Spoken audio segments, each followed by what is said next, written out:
My name is Rhapsody. Welcome back to Slay the Spire. Look, we've set a precedent recently for doing a hell of a lot of defect runs. Let's do an Ironclad run.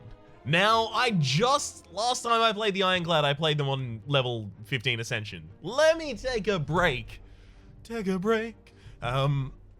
I am on my way to the heart of the Spire. Ooh, remove 2 cards at 8 max HP. It's my favorite. Yes, please. Let's get a strike and a defend out of there. We can remove another one in one space. Hell to the yeah. Also, I would like to take a second. Just sit right there, I'll tell you why the thumbnail features a character that we're not currently playing. So, the thumbnails for this series are intended to be milestone update thumbnails. And that is to say, anytime anytime an update is shipped to the game that is extremely significant, then I plan to update the thumbnail for that to reflect that. That is to say, to reflect the most recent significant update. I've done that for a lot of series in the past. My Enter the Gungeon series are kind of like that. There's a kind of standard format for them, which the Slay the Spire ones also have. Like Slay the Spire in the center, and then all of the cross-hatching and the different kind of like sectioning that I do for my thumbnails. Enter the Gungeon had the same thing, and then every time there was a significant update, like the supply drop beta update, and then the original release of the supply drop, and of course, in the future, the Advanced Dungeons and Dragoneering, or whatever it is, because I continually forget the GD name of that one. The style changes based on the update rather than on the character. And I realize that the style of the thumbnail currently is literally only the defect. But the previous one was also basically all Ironclad, and there was a tiny little silent in the corner. But I didn't change it when I played Ironclad and when I played Silent. Part of the reason for that is because there's not a consistent art asset in the game at the moment for each of the characters. So I do hear the concerns, right? And I'm not deaf to them. It's that there's not a consistent level of like a specific like art splash screen, like a resource, an asset with which to work to make a thumbnail. So you'll note that the Ironclad and the Silent both have a very detailed character portrait, whereas the Defect currently does not. When the Defect gets theirs, if the will of the people is particularly strong in this fashion, I will change my thumbnails to reflect the character that is being played in that particular episode, but not before there is an official character portrait for the Defect. Because until then, I can't really make consistent thumbnails that look like they're all the same part of the same series while preserving the uniquenesses of the characters. I hope I got that across well, because that was a very, very large jumble of thoughts that I really hadn't had to say out loud before. Usually, I answer a question kind of as like a run-up. Like, if there's a comment about asking something to me, I'll answer that comment, and then in an episode, I'll also answer it, and I can just pull from the usually reasonably worded response that I gave to the initial question in the comments. But this one I haven't responded to. I just sat on it. So yeah, you can see the significant difference in the quality of my response. I want to take Rampage, so I want Headbutt, because I want a thin deck, and then I want to have the Rampage and Headbutt and kind of do that build. I'm going to take it. Rampage? I mean, that's Dropkick. That's a thing we can do, though. Yeah, I haven't done this in a while. Alright, fine. Give me Dropkick.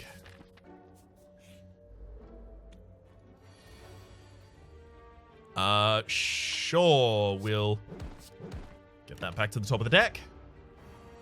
Because then... Is that... Did I play headbutt then dropkick? I did, didn't I? I thought it was rebound. I thought it had the mechanic of rebound. That's my bad. Rebound, of course, being the defect card that places the next card you play on top of your deck. Thunderclap. Do I? Thunderclap is like a cheap vulnerability enabler, and it's a little bit of AoE. Yeah, it's just actually to tide me over, basically. Blood Vial at the start of each combat, heal 2 HP. Sure. Should have just done a single strike there, by the way. I would have done 2 more damage.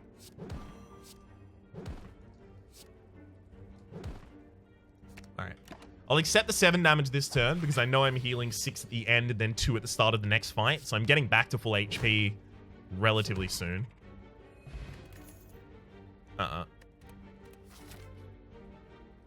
We're now probably just past the point where we are going to... Hang on. I actually need to make a decision here. It's going to take a second. It's going to be upgrading dropkick because we're intentionally going to be focusing on pretty much exclusively using it. Oh boy. Okay. Let's put the strike out. Yeah, that didn't really work at all, unfortunately. Well, at the very least, our next hand is quite defensive.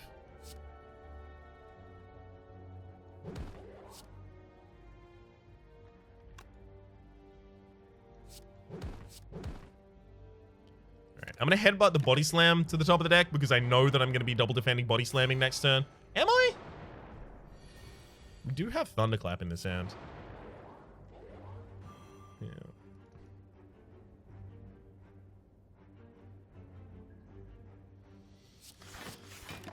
No body slam then. That's okay. Well, at the very least, now they are vulnerable.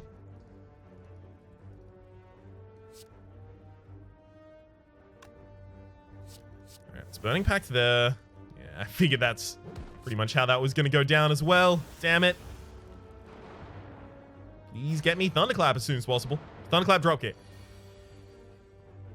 wanted Thunderclap and dropkick. Really? Oh, boy. Have I forgotten how to play this character? Yes, the answer is yes. By the way, I've definitely forgotten how to play both Ironclad and Silent, in fact.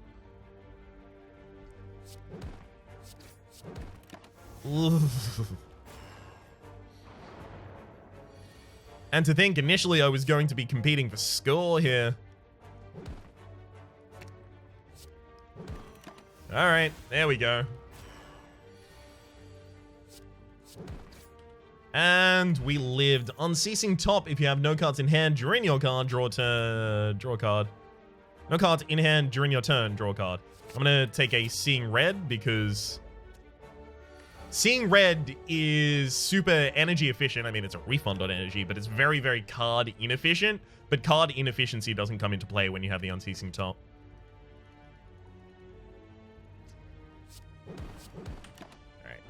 I'm going to over-aggress on this first turn because these guys can actually be a real problem if I let them get out of hand.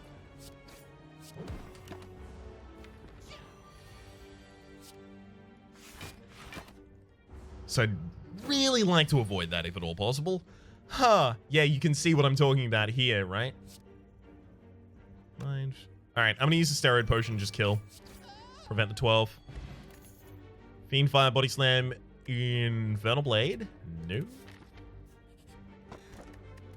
Bottled Flame. Upon pickup, choose an attack card. At the start of each combat, that would be in your opening hand. I'm going to put the dropkick there. Now I just need a way to make things vulnerable in that opening turn. We'll upgrade the Seeing Red so that we can use it more easily early to cycle through our deck. Trip is a great way to apply vulnerability to everything, and it synergizes with the Unceasing Top. I do have to check, however. Oh, yeah, my boss this floor is actually going to be a real buzz harsh.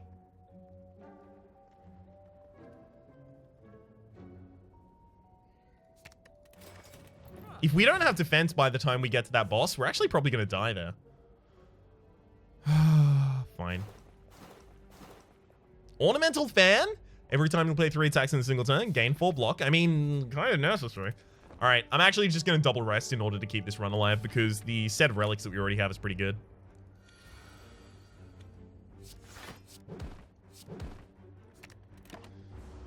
I'm pretty hugely not a fan of the opening attack that the enemy just did there. Just saying, for the record.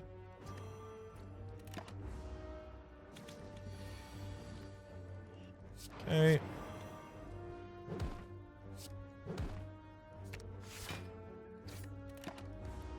Alright. That should set us up pretty much. Got 3 dropkick enablers in the deck as well. That is to say, anything that has vulnerability attached to it.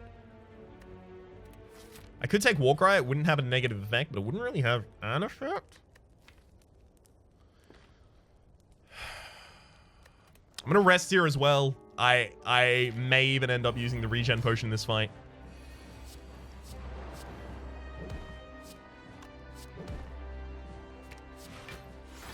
It's just too possible that some garbage series of events happens and then I'm sad and dead.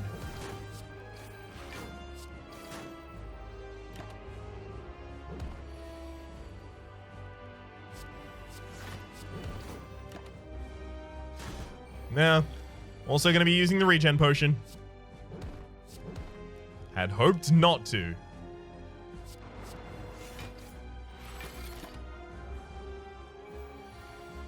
But I don't really have an incredible amount of choice in whether or not I hit the enemy. That kind of just has to happen. So I actually save 1 HP by using Bash here. Hitting 3 times is pretty important. All right. We can triple defend this turn and be pretty happy about it.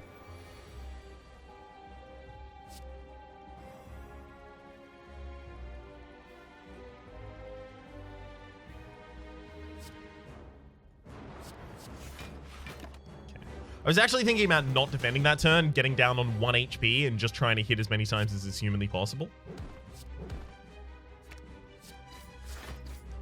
Steered clear of that idea, though.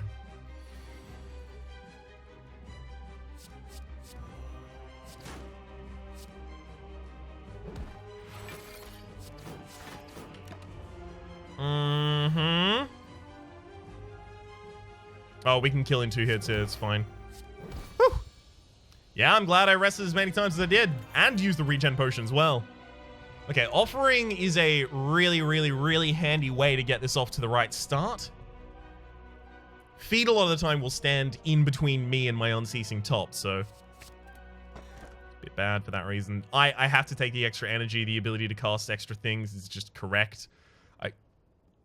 I'm saddened by it because I know, like, goodbye viewers. It was nice to see you. I hope you enjoyed the 13 minutes you did watch. But it, like, 1 for me, 1 for you. 1 for me, 1 for you. I've turned down the Runic Dome a lot of times. I kind of don't really have a choice here. It is far too impactful.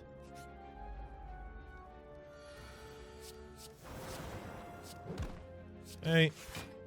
Whee. I don't have, like, extremely strong reservations about turning this into an anger deck, but I also kind of don't want to, if I can avoid it. I wanted it to be a dropkick deck. Now it's apparently going to become an anger deck as soon as I see one. Speaking of, though, we should take Intimidation there. Definitely take Hijacks. 0 cost card, right? See, this is annoying. This is the second time in 700 hours. That's not even leaving it on overnight. Because I can't leave it on overnight because I need to render and upload my videos. So that's 700 active play hours of this game. And this is the second time that I've gotten the Hijacks event before the Addicted event and gotten both of them in the same run.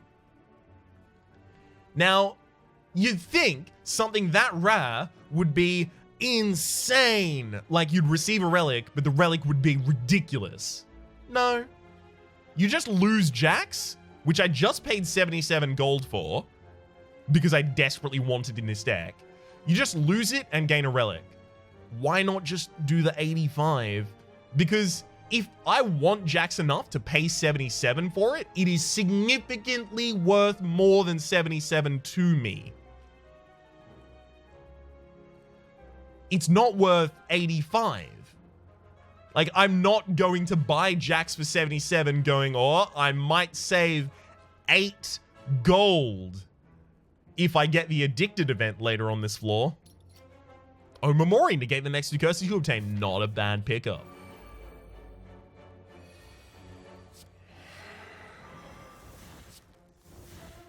Thunderclap, we'll headbutt a drop kick back to the top of the deck. Actually, we headbutt the Thunderclap back to the top of the deck, although, in retrospect, that was the correct decision, so I'm glad that I mucked that up.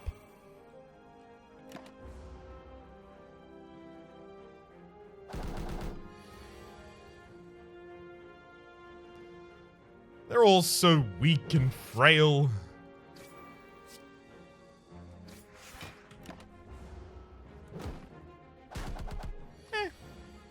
That's fair. I did just call them all weak and frail. I'm amazed I wasn't hit beforehand.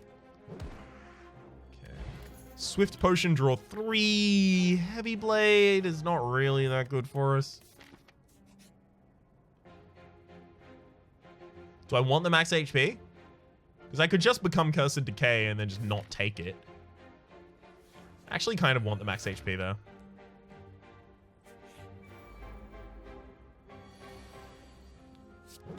Bash, drop kick, totally.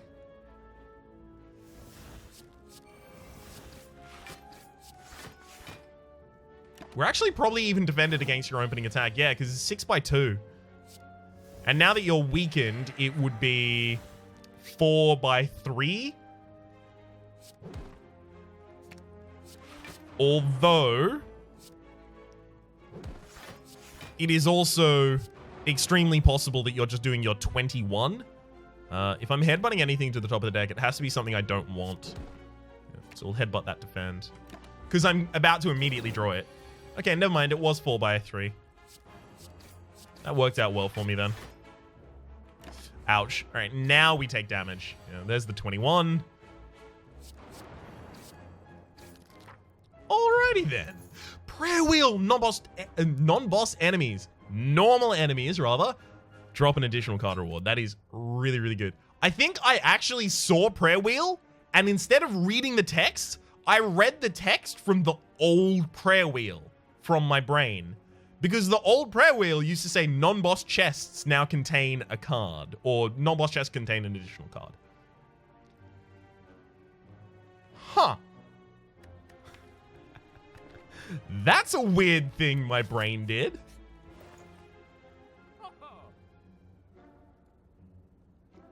Yeah. This deck doesn't really get enough strength to utilize a pummel. Okay.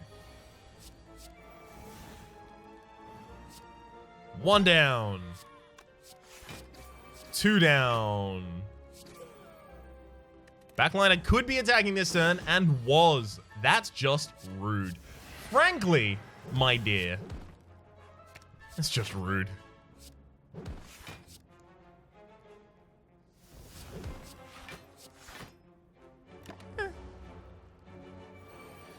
There's a rally. Good. Thunderclap is already here. Thank you.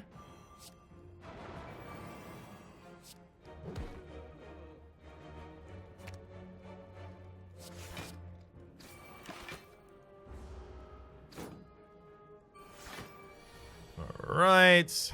Drop kick time. Yeah, it will be. This guy's probably not attacking this turn. So if you kill one of his chumps, so he summons, if you let both of the chumps stay on the field, then he will definitely attack. If you kill one of them or two of them, he will usually buff and then rally. Usually. Unfortunately, the pattern for Gremlin Leader is just arcane information. There we go. Okay, that was a rally. 15 plus 12 plus 15. 15, 12, 15. 42. Not enough to kill.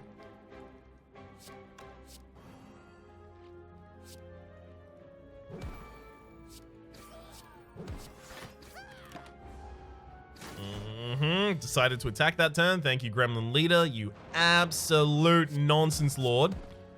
Alright. Definitely can't attack 2 turns in a row, so I know the Gremlin Leader is dead. Alright. War Paint upon pickup. Upgrade 2 random skills. Perfect. Upgraded Seeing Red and Hijacks. Centennial Puzzle. The first time you lose HP each combat, draw 3 cards. So that's really, really good because we have 2 cards that do that. That is Hijacks and Offering. So Offering will now draw me 6 cards and Hijacks will draw me 3. As long as I take the Relic. Which I was actually in reasonable risk of not doing.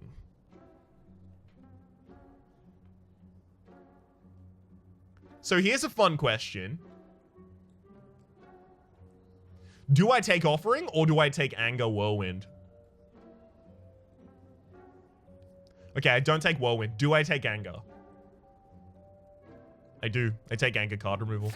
Get the Bash out of my deck so that I can cycle back to the Angers faster. The Hijacks pretty much just means that this build is so harshly pushed towards just the Angers. Anger was also buffed since the last time we played with it. It went from 4 upgrade to 6. Calipers at the start of your turn lose 15 block rather than all of your block. We really won't ever activate that. But it went from 4 damage upgrades to 6 damage to 5 damage upgrades to 7. It's pretty significant. With the 2 Seeing Reds, the Unceasing Top, and the Offering, it is going to be really extraordinarily difficult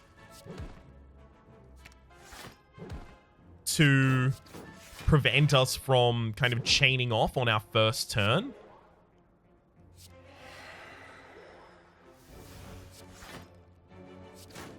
Like is happening now.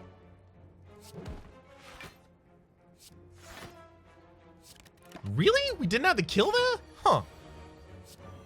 Imagine my surprise. Alright. Add a card to my deck. Probably none of those. Add a card to my deck. Seeing Red is fine. I don't know if there's any amount of Seeing Reds that I wouldn't take.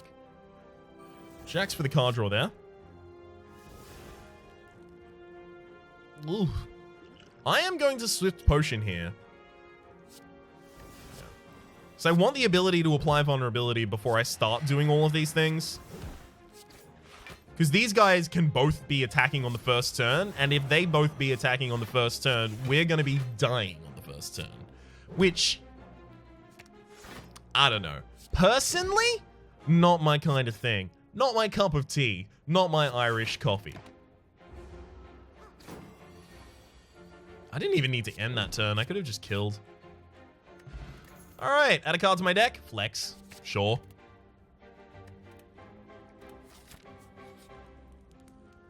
I'm going to rest before the boss. Just save the run. Save the run.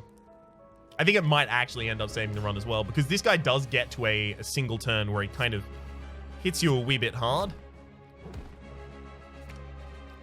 I did that wrong, by the way. I should have put the Anger to the top of my deck, because increasing our Anger cycle is possibly one of the strongest things that we can do. I'm going to start clearing out the chumps, because I do think we're going to be here for long enough that that's going to be an important thing. I'm a little mad that I think about that. Or rather, that I believe that to be true.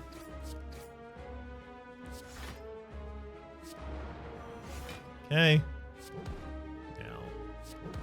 Perfect. Get one of those Angers back to the top of the deck. Try and make my deck all Angers. Nothing but Anger, baby. Get Jack Nicholson in here. We need some management. Oh, bugger. All right, so as it turns out, probably would have been fine without resting. Every time you rest and it doesn't definitely entirely single-handedly save your life, you are putting yourself way behind the 8-ball. You could have another upgraded card. And upgraded cards are pretty important. I'm actually looking at that limit break, I gotta be honest. After the Jacks, Jacks flex. I probably wouldn't even upgrade the limit break. I just need it to happen after Jacks. How common is it that it's going to happen after Jacks? Well, I mean, Jacks draws his cards, so does Offering. It's kind of common. I'm going to take the limit break. Runic Cube. Whenever you lose HP, draw a card. That's bad. Not good. Because we already have infinite draw from the Unceasing Top, right? So we could take the White Beast statue, but I'm actually looking at the tiny house right here. So the White Beast statue would allow us to curate our potions for the final fight. But this is going to give us 5 maximum HP as well as 30 gold, which might be more significant in the instantaneous. Yeah. Upgrades a defend as well. Well, now I know which defend not to remove from my deck. Unfortunately, the card Offering didn't really give me anything there that I wanted.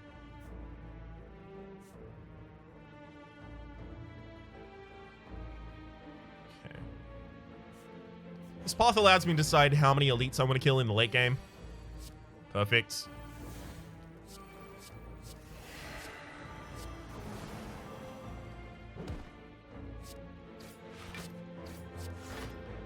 All right, where is all... There we go. This anger that I've been building up over time.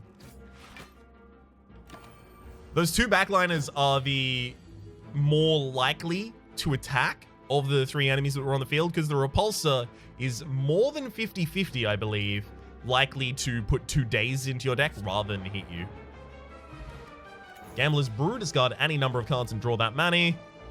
Clash is going to be kind of permanently active. So would Havoc, but Havoc would burn other cards out of my deck that I want. So, not going to be taking that one.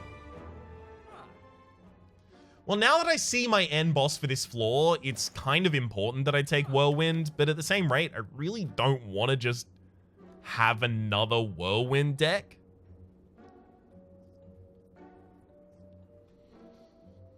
Ugh.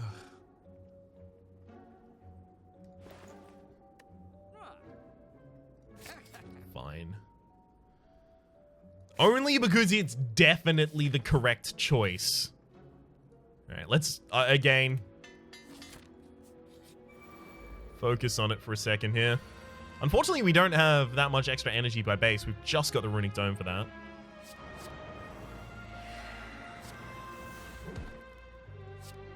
Okay.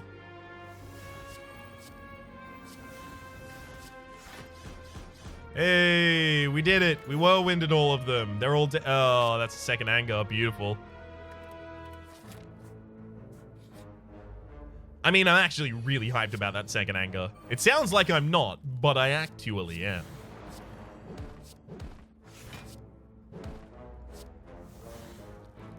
This guy typically debuffs you on your first turn. 16 by 6 is 60 plus 36 is 96. Not going to be enough to kill.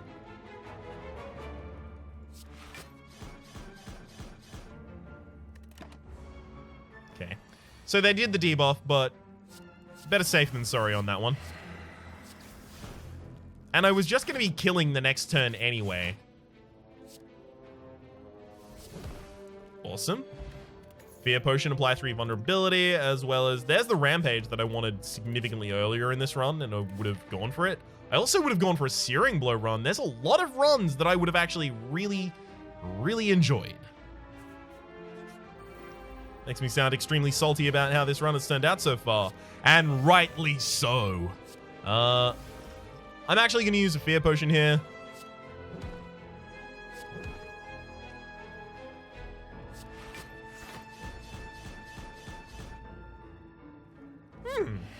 Weakening the backliner means that if you were doing a 10 attack this turn... Oh, never mind. We're actually chaining back off again. Hell yes. Stop the clock. Let's go. Vajra studies combat with +1 strength. Damn near took my breath away. Again, this would be a dropkick pick, but the deck changed on me. Yeah, I'm taking the red mask. Weakening everyone on the first turn is pretty ridiculous. Strawberry, upon pickup, raise your max HP by 7. Letter Opener, every time you play 3 skills in a single turn, deal 5 damage to all enemies. We actually do that quite consistently. Sure. Deep Breath versus Finesse versus Purity. Purity, as long as it burns out like any cards that have a cost, is good. Oh, except the boss that we're going up against at the end of this lore is Donu and Deca, and Donu and Deca have the... They put Dazed into your deck. So Purity is actually... Like, thinning my deck of all of my 1 costs is not going to guarantee infinite cycle as long... if the match goes more than 1 turn, because I'll have Dazed in my deck, and that's just like a hard stop for me because of the Unceasing Top. So I probably actually just take like Finesse or the Deep Breath here. We'll see. We'll see. Sadistic. We do apply Vulnerability. Maybe. Mind Blast, Bandage Up, Secret Weapon. Like, I can justify any of these. See, I want my opening hand to have Jacks, to have Flex, to have Limit Break, to have Offering. So taking Mind Blast or taking the Dramatic Entrance, having those innate cards, Mind Blast when upgraded is innate, Dramatic is already innate, obviously. Having those in my opening hand is actually making my opening hand worse. Although I will still be able to draw, I might be drawing things in the wrong order. Like, I want the Jacks, the Limit Break, I want the Flex, and I want the Offering in my opening hand, but I don't want to top deck them, because, like, top decking the Limit Break at the wrong time is gonna exhaust the Limit Break and give me nothing. So I want a big combo hand with draw pieces in the opening. So I'm probably going to be going Sadistic Nature. Yeah. I'm not going to upgrade Mind Blast, and I'll be going for Sadistic Nature here. Unfortunately, that story still is of the Silent. Just in case you were wondering, thinking, Rhapsody, slow down, show me the story. It's the Silent story. I'll play the defense there, not only because it deals 5 damage courtesy of the Letter Opener, but... Hang on. We might draw a 0-cost card. In fact, we did. And then we did again. Bugger. End of the line on that one. But also because it activated the ability to play the Clash.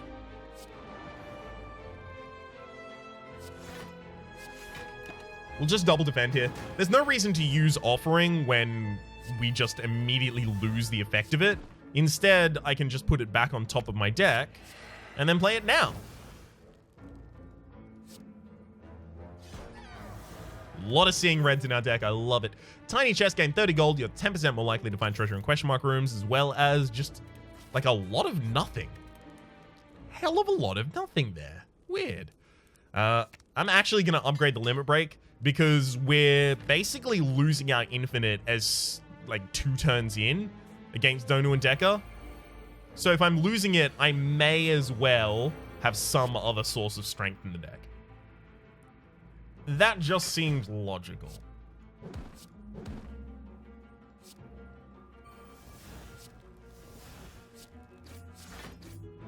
Okay.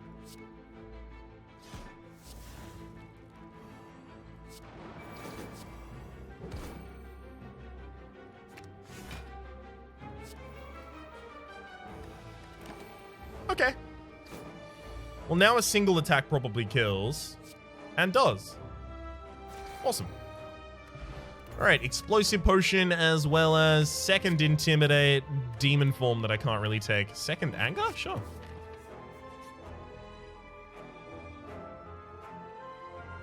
Sadistic Nature, out of those, is the one that I want the least. Here, I am going to smith a Seeing Red so that it's not the end of a chain.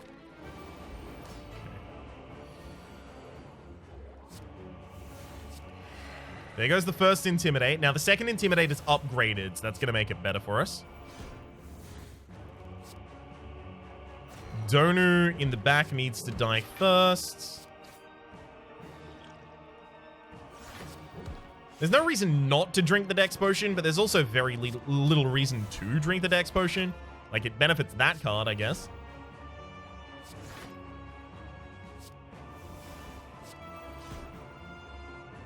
Okay. No! Wrong target. That's my bad. Okay, let's put that Limit Break back on top of the deck. Draw it again. Thank you. There's a Whirlwind still in that deck. You know what? The correct play here is to not play that trip to end my chain, and then next turn I play Offering and Whirlwind. In fact, next turn I play Thunderclap, Offering, Whirlwind. You know, like that. So this isn't going to get a particularly high score, yeah, 906, because we failed to perfect most elites. We did get a combo, but that's basically really difficult not to get with the Unceasing Top. Damn you, Unceasing Top, for turning up and stopping my Dropkick Infinite, instead creating, not really infinite, but just an anger deck. Which then became a Whirlwind deck. Gotta roll with the punches, go with the flow on that one. For the moment, my name has been Rhapsody. The name of the game has been Slay the Spire. That has been the Ironclad on Ascension Level 1. Just a little bit of a taste of a different character before we have to go back to bashing our heads against a solid brick wall with the Defect Ascension 14. The basic idea is if I bash my head against that brick wall enough, the waves, the cascades of blood will eventually erode the mortar in between the bricks, and then I'll make my way through. Hell yes. Hopefully you've been enjoying yourselves, and hopefully we'll see you next time.